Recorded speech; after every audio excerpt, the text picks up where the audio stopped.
안녕하세요. 사랑하는 뉴욕의 모든 성도 여러분, 주님의 이름으로 환영합니다. 오늘 우리 아주 귀한 목사님, 또 우리 교수님, 우리 뉴욕까지 오셨는데요. 최경락 목사님을 소개합니다. 큰 박수로 환영하겠습니다.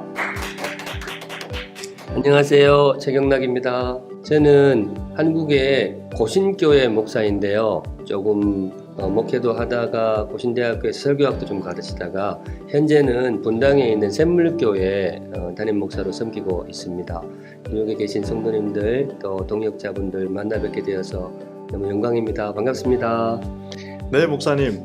목사님 자체도 특별하시고 또 아주 이 업계에서는 유명하신데 설교학에 목사님 어떻게 하다가 고신대학의 설교학 교수가 되셨습니까? 원래는 저는 조직신학, 저희 학교에서는 교의학이라고 불렀는데 교리를 중심으로 공부하는 그 전공을 택하려고 미국 유학을 결심했었는데 사정이 있어가지고 1년 동안 교회를 혼자 지킬 상황이 있었어요. 그 해에 제가 지금 돌아보니까 1년 동안 설교를 한 500번 정도 했었거든요. 그러면서 설교라는 것이 목회자에게 굉장히 큰 부담이 되기도 하고 또 그만큼 소중한 작업이구나. 이 결심 끝에 미국에 유학 내려가지고 학과 사무실 가서 전공을 바꿨어요. 그래서 설교학을 공부를 하게 되었죠. 그러다 보니까 설교학 교수할 수 있는 기회도 생겼고 또 목회할 수 있는 기회도 생겼고 그렇게 살아왔습니다. 네, 목사님. 설교를 1년에 500편. 이제 보통 한인교회 목사님들의 어떤 현실이기도 하고 네. 많은 분들이 하는데 그래서 목사님 또 특별한 표현 중공군 설교다. 그거는 어떤 겁니까, 목사님? 언젠가 제가 제 교단 신문에다가 글을 썼었는데 선배님으로부터 조금 격려를 받았던 문구가 있어요. 문구가 설교는 중공군 같다. 우리 후대 어르신들 6.25 전쟁 경험하신 분들이 있으신데 중공군이 끊임없이 밀려왔다고 그렇게 역사책에서 보았어요. 파도가 끊임없이 밀려오듯이. 그런데 목회 현장에 있어 보니까 설교가 그렇더라고요. 매일 설교를 해야 되고 돌았으면 설교 또 돌았으면 설교 자면서도 설교 준비 늘 그렇게 살면서 설교에 대한 부담을 제가 그렇게 표현했던 것 같아요. 설교는 꼭 중공군 같다. 그런데 저로서는 참 인상적인 경험이었는데 이 목회자분들 특별히 선배님들 중에 그걸 공감해 주시는 분들이 굉장히 많았어요. 저처럼 설교의 짐을 무겁게 여기는 분들이 많구나. 제가 그걸 좀 느끼는 순간이었죠. 목사님이 쓰신 책도 사실 거기에 대한 대답이기도 하고 네. 목사님의 어떻게 보면 논문도 거기에 대한 하나의 또 솔루션이기도 하고 또 목사님 평생 어떻게 보면은 해오신 설교와 또 가르쳐 주신 설교도 거기에 대한 이제 일종의 답이 되는 것 같은데요. 이게 설교를 고민하고 있는 분들에게 목사님 좀 어떻게 밀려오는 설교를 극복하시고 이기셨는지 한번 얘기해 주실 수 있을까요? 설교자의 과업이라는 것이 참 다른 모든 과업도 힘들지만은 시간이 되면 무조건 강단에 올라가야 된다는 부담이 있어요. 이거는 연기를 할 수도 없고 엑스큐즈를 할 수도 없고 무조건 주일 10시, 11시가 되면 강단에 올라가서 설교를 해야 되는데 그러다 보니 저에게 굉장히 소명처럼 다가왔던 게 뭔가 하면 이 제한된 시간 안에 우리 성도들에게 정말로 생명의 양식이 될 수 있는 설교를 준비하는 일종의 기법, 기술적인 측면에 설교학이 꼭 필요하다고 생각했어요. 그래서 미국 유학하면서 저는 거기에 좀 집중을 했어요. 어떻게 하면 제한된 일주일이라는 시간 속에 여러 편의 설교를 해야 될 수도 있는데 어떻게 하면 선명하게 들리는 메시지를 전할 수 있을까? 연구와 혹은 경험이라고 해야 될까요? 두 가지 조건이 있으면 꽤 도움이 될 것 같더라고요. 첫 번째는 선명한 주제. 주제를 선명하게 정할 때 거기에 맞춰서 설교 작성을 하는 시간이 훨씬 단축된다는 제가 느낌을 받았고 그것과 함께 구조가 탄탄하게 준비되어 있으면 또 제한된 시간 안에 준비가 좀 용이하다 그런 생각이 들었었어요. 그래서 지금 목회 시작하고 한 1년 반 정도부터 시작이 되었는데 소위 3대지 설교를 열심히 하고 있습니다. 처음부터 틀을 좀 갖추어 놓고 본문을 그 틀에 맞추어서 연구를 하고 설교를 준비하다 보면 같은 시간이지만은 훨씬 더 성도들에게 잘 전달될 수 있는 선명한 설교를 제한된 시간 안에 좀 준비할 수 있는 것 같아요. 제가 그래서 가지고 있는 원칙은 선명한 주제, 탄탄한 3대지 구조, 이거를 계속해서 좀 마음에 품고 실천하고 있습니다. 목사님, 보통 3대지 설교가 또 반론도 만만치 않거든요. 어떤 신학자는 이제 산을 3번 오르는 것 같다, 뭐 이런 말을 하시는 분들도 있고, 뭐 3편의 설교를 같이 엉성하게 붙여놓은 거 아니냐, 이런 말도 뭐 하시는 분들이 있는데, 목사님은 그 3대지 설교를 어떤 형태로 강력한 구조로 만드셨나요? 저도 사실 그게 굉장히 고민이었고, 실제로 3대지 설교에 대한 부정적인 그런 이미지 때문에 목회 초기에는 안 하려고 했었어요. 원포인트 설교를 많이 하려고 했는데, 그런데 목회를 하다 보니 설교 준비와 전달과 성도들의 소화 면에 있어서 3대지가 굉장히 참 용이한 좋은 수단이다라는 것을 느끼게 되었고, 그래서 숙제는 저도 그거였죠. 이것이 3편의 설교 짜깁기가 아니고 어떻게 하면 하나의 일관된 메시지가 될 수 있을까라고 저도 마음이 늘 새겨가지고, 그래서 대지를 구성할 때에 단지 이런 메시지 저런 메시지 흩어지는 메시지가 아니고 하나로 모아지는 대지를 구성하려고 굉장히 애를 많이 써요. 그 중에 하나 제가 자주 쓰는 방법은 점층형 3대지라는 게 있어요. 점층형. 같은 양이나 어떤 구조가 아니라 조금씩 더 바뀌는 건가요? 조금씩 덧붙여가는 거예요. 예를 들어 로마서 1장을 가지고 제가 설교를 할 때에 복음이란 무엇인가, 뭐 설교 세미나에서도 가끔 제가 나누었습니다만, 복음이란 무엇인가 했을 때 첫 번째 대답은 복음은 예수님이다. 이렇게 복음은 다른 어떤 종교 사상이 아니고 예수님이다. 복음을 믿는다라는 것은 예수님을 믿는 것이다. 그래서 제가 첫째 대지를 복음은 예수다 이렇게 했고요. 둘째 대지는 그 예수님이라는 이름 앞에 조금 더 덧붙였어요. 복음은 부활 예수다. 예수님이 우리에게 복음이 되는 이유는 그분이 우리를 위해 십자가에 죽어주시고 또 그 사망 권세를 깨뜨리고 부활하셨기 때문이다. 로마서 초기 그 앞에 초두에 그걸 강조를 하거든요. 그래서 첫째 대지하고 둘째 대지가 하나인 듯 둘이에요. 첫째 대지는 예수, 둘째 대지는 부활 예수, 셋째 대지는 제가 주 예수 그렇게 뽑았었어요. 그 예수, 복음은 무엇이냐? 예수님을 나의 단순히 친구가 아니고 나의 주님으로 모셔드리는 것이다. 저는 그렇게 첫째 대지가 꼬리에 꼬리를 무는 이런 구조를 자주 사용하려고 해요. 또 하나의 예를 들면 시편 23편 같은 경우에 하나님은 우리에게 어떤 분이시냐 이렇게 했을 때 첫째 대지는 하나님은 우리의 목자이십니다 라고 했다면, 둘째 대지는 하나님은 고난 중에도 우리의 목자이십니다. 이러면 이게 하나의 포인트인지 두 포인트인지 조금 이렇게 경계가 모호해지거든요. 그런 의미에서 저는 일관된 메시지를 구성하려고 그렇게 그 점층형 방법이나 대지 흐름을 통해서 제가 늘 마음에 새기는 것이 3대지는 한 지붕 세 가족이 아니고 한 지붕 세 기둥이 되어야 된다. 제가 이제 이렇게 하나의 협력을 통해서 하나의 집을 지어가는 일관성이 있는 그런 관계가 되어야 된다 해서 그런 식으로 애를 많이 쓰고 있죠. 보면은 목사님 요즘 또 추구하시는 게 또 그런 어떤 탄탄한 구조와 또 컨텐츠 외에도 따뜻함에 대해서 계속 말씀하고 계셔요. 목사님이 말씀하시는 그 설교자의 따뜻함은 무엇인가요? 저도 부족하지만 교육자들 설교 지도할 때가 있는데요. 제가 제일 자주 쓰는 것이 따뜻해야 설교다 이 말을 많이 해요. 따뜻해야 설교다.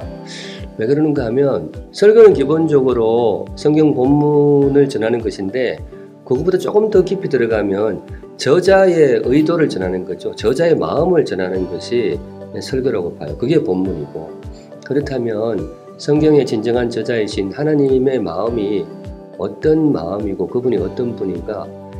제가 만난 하나님은 세상에서 제일 따뜻한 분이셨어요. 정말 따뜻했고 정말 따뜻한 분이시죠. 그렇다면 그분이 보내신 이 성경 본문은 따뜻할 수밖에 없는 거죠. 그래서 저는 이제 생각하고 있는 기준이 내가 이 본문을 제대로 이해했다면 그 메시지가 따뜻해질 것이다. 그래서 성경을 언제까지 연구를 해야 되느냐? 그 성경 메시지가 겉보기에는 조금 차갑게 보이는 경우도 있거든요. 하나님의 꾸지람이나 그런 게 있단 말이죠. 그러나 이분은 따뜻한 분이에요. 그래서 그 꾸지람도 묵상하다 보면 그 안에서 따뜻함이 묻어날 때가 있는 거죠. 저는 그때까지 성경을 연구해야 된다 생각하고 그 따뜻함을 전하는 것이 설교자에게 빠질 수 없는 그런 과업이라고 생각해요. 네, 그 분당 샘물교회가 참 따뜻한 교회잖아요. 따뜻한 사역을 많이 하고 또 따뜻한 어떤 이웃사랑을 많이 실천하는데 목사님의 설교와 그 교회의 어떤 캐릭터가 닮아가는 느낌을 받으시나요? 사실은 이제 분당 샘물교회의 중요한 그런 참 긍휼 사역이라고 보는데요. 뭐 장애인들이나 노숙자를 이렇게 어려운 분들을 섬기는 말 그대로 따뜻한 사역들이 굉장히 많아요. 그런데 사실 그건 제가 시작한 게 아니고 그때 선배님들 또 앞에 섬기셨던 목사님들 중심으로 해오던 사역들인데 그런 의미에서 우리 분당 샘물교회의 초기 모든 리더십들이 참 따뜻한 분이었다고 저는 생각을 해요. 그런데 부족하지만 저도 그 사역의 온기를 목사의 자리에서 잘 이어가려고 최선을 다하고는 있는데 모르겠어요. 결과는 잘 모르겠죠. 여하튼 저도 최선을 다하고는 있습니다. 아유, 그 목사님 요즘 그러면 설교에 어떤 특별한 주제가 있으신가요? 요즘 막 설교하시는 그런 부분들이? 지금까지 사실 분당 샘물교회 와서 본문 강해를 통해서 복음을 따뜻하게 전달해 드리려고 애를 많이 썼어요. 그런데 올해까지는 그렇게 쭉 이어가려고 하고요. 근데 내년에는 한 가지 조금 계획을 세우고 있는데 성경 전반의 중요한 지점별로 일종의 이야기식 개론, 제가 그렇게 개념을 잡았어요. 성경 전체를 풀어주는데 성경의 중요한 지점들을 중심으로 한번 조금은 교리적일 수도 있겠지만은 또 조금은 신학적일 수도 있겠지만 그런 골격을 한번 다지는 설교를 해야 되겠다 준비를 하고 있는데 이유 중에 한 가지는 성도 제가 이제 교회에 부임하고 나서 성경 통독을 시작을 했었어요. 샘물 성경 통독 300일 이렇게 해가지고 1년 스케줄이 아니고 300일 정도만 스케줄 잡아가지고 줄여가지고 샘통 300 이걸 시작을 했어요.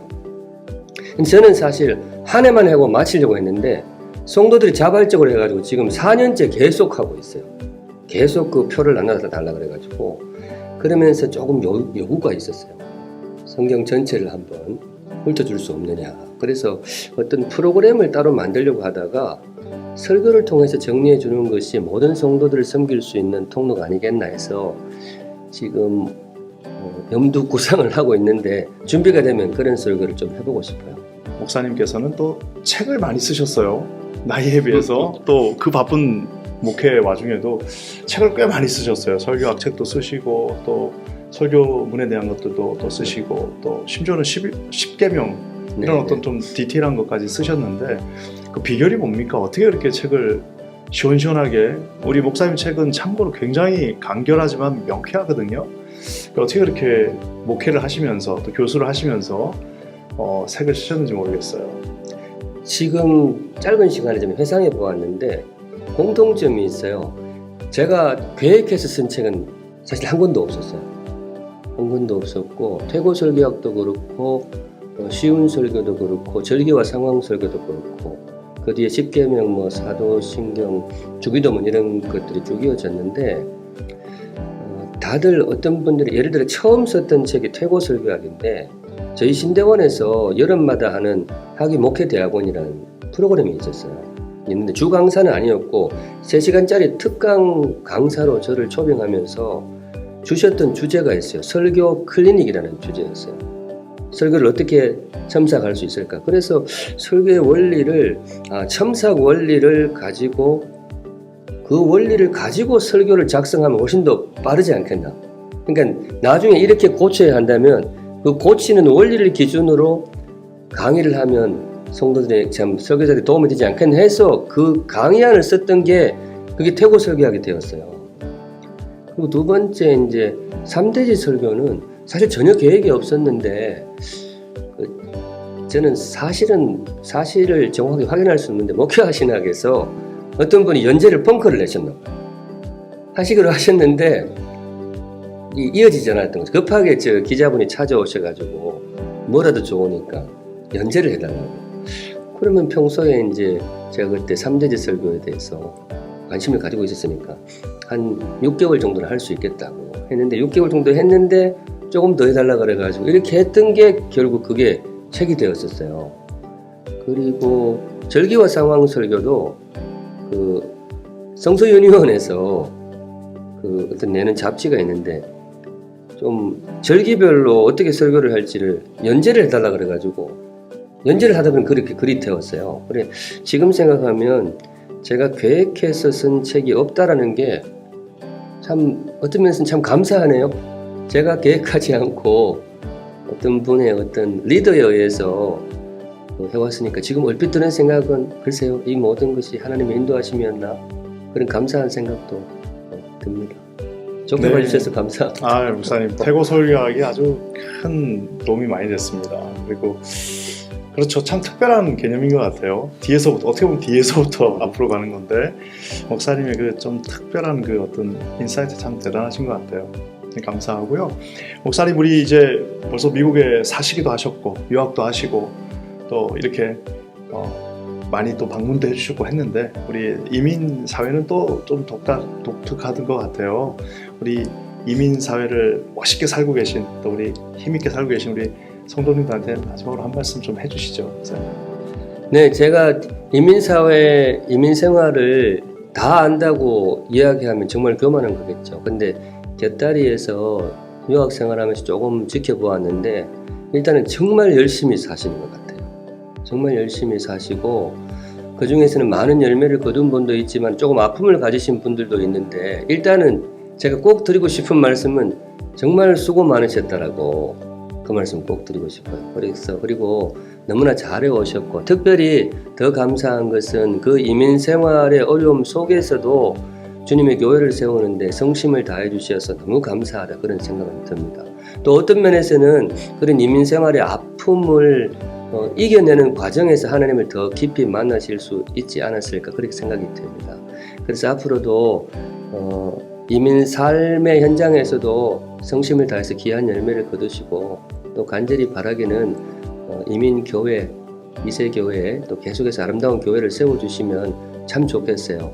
그리고 이 부탁이 더욱더 절박한 것은 혹시 들으시는지 모르겠지만은 한국 교회 상황이 많이 좋지 않아요. 굉장히 조금 어려움에 있고 많은 분들이 쇠퇴기를 이야기를 합니다. 그런데 한동안 이민교회를 한국에서 이민 오신 분들이 이민교회를 세우는데 큰 힘을 보태셨잖아요. 그래서 언젠가 기회가 되면 이민교회에서 우리 한국교회를 거꾸로 섬길 수 있는 지금도 그렇게 하고 계신데 그런 역량도 꼭 염두에 두고 하셨으면 좋겠어요. 이게 뭐 좀 송구한 부탁이긴 하지만은 이민자들을 위한 교회이기도 하지만은 고국에 있는 교회들을 섬길 수 있는 그런 역량을 가진 교회로까지 듬직하게 성장하셨으면 정말 좋겠어요. 말하는 중에 툭 튀어나왔는데 한 번 더 부탁드리고 싶네요. 꼭 그렇게 하셨으면 좋겠어요. 예, 감사합니다. 우리 목사님 이렇게 짧은 시간 여정이었지만 우리 퀸즈 뉴욕 방문해 주셔서 너무 감사하고요. 또 다시 한번 또 뵐 수 있기를 바랍니다. 우리 사랑하는 성도 여러분, 오늘도 진심으로 감사드리고요. 우리 주님 안에서 또 승리하는 우리 뜨거운 여름 되시기 바랍니다. 감사합니다.